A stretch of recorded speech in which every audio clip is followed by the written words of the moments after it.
Hi everyone, this is Tanya from Psycho Moms, and I wanted to share with you these flowers that I've been making out of aluminum cans. And as you can see, I'm going to bring them up closer so you can see them. As you can see from the video, the flowers are less than an inch wide, and this one is about a half an inch wide.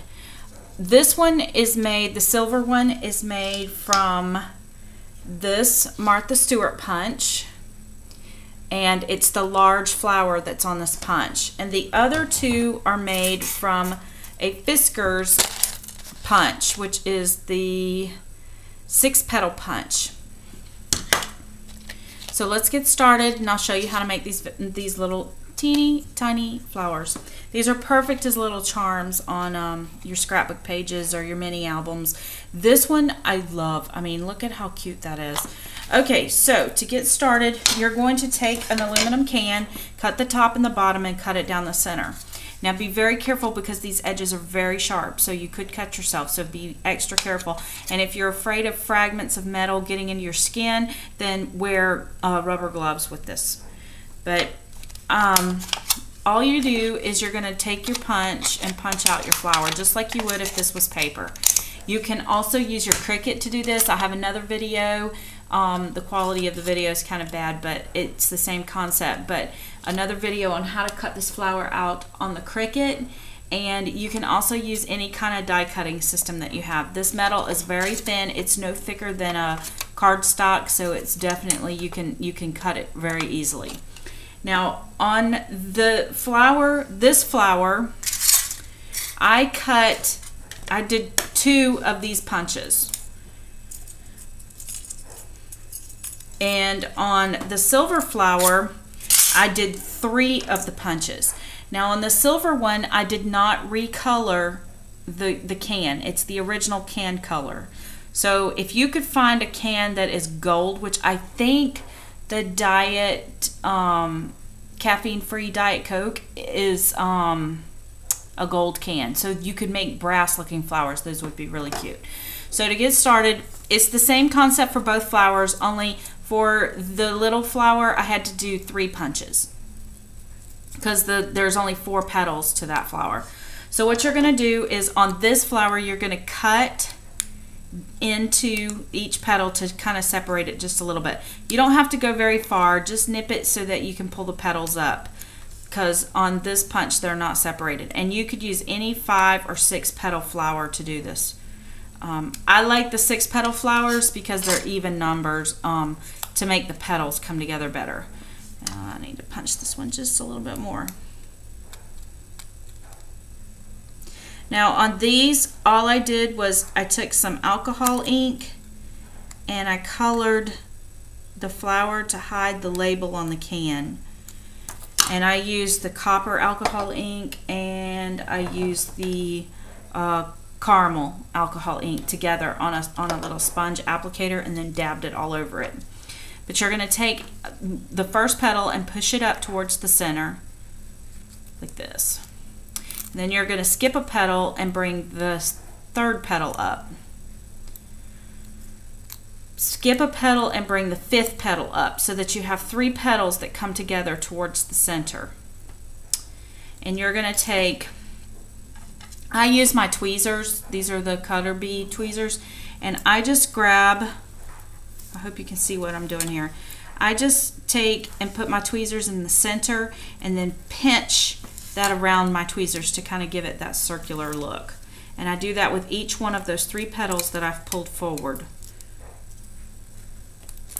And then you're going to pinch them together so that they are tight together, and you want to kind of offset them just a little bit so that one tucks inside the other. That'll make them hold their shape so you don't have to use a lot of glue. And you just kind of pinch them together just like that. Then you're going to take the 3 petals that are sticking out and you're going to push them up towards the center, and then you're going to grab the tip of the petal and you're going to fold it down. Now you can do this with tweezers,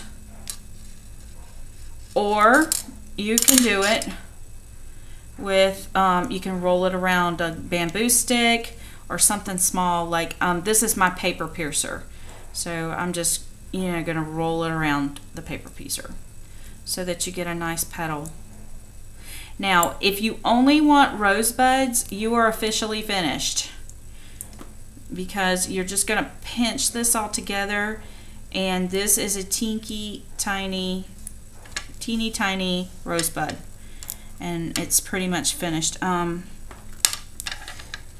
Be very careful that you don't cut yourself messing with these leaves, but I think it needs a little more body. So I'm going to take the next petal piece and I'm going to do the same thing where I cut into each one just a little bit. You don't have to go all the way to the center, just enough to give a separation between these petals.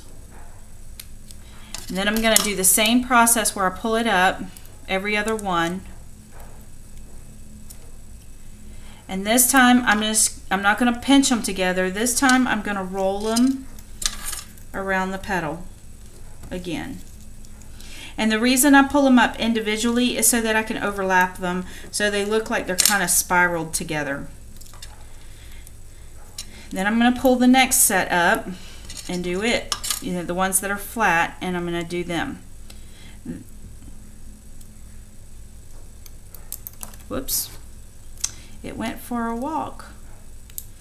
Okay, and you pull it all together, pinch it so it's kind of tight, and you've got a really tight circle in here. And I'm just kind of pressing and pinching to kind of get it together. Then take your hot glue gun, and this is going to get super hot because aluminum conducts heat. And you're going to just put a dab of glue down on the bottom. Or if your glue gun is stubborn like mine and it just leaks glue everywhere, just take the glue off of it and put it on the rosebud. And then you want to offset the bud so that the petals, where they come together and you've got a gap, they kind of line up with a petal underneath. And that's it. That's your little flower. Very simple, very easy to make. I hope you like it. Now on the other punch, you're going to follow the exact same process.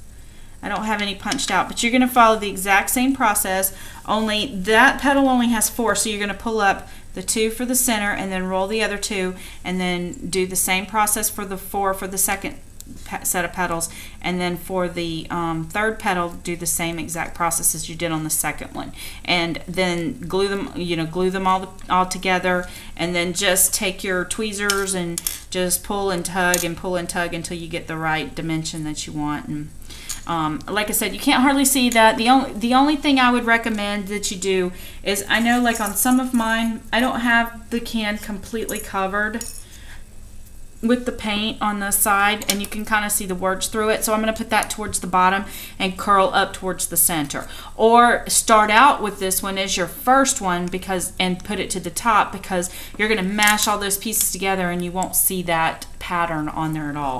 So that's my tutorial, and I have colored these with alcohol inks or Staz On will work, either one. The ones I did in the Brittany grunge layout, I did those with black Staz On. So thank you for watching, and I hope you enjoyed this video.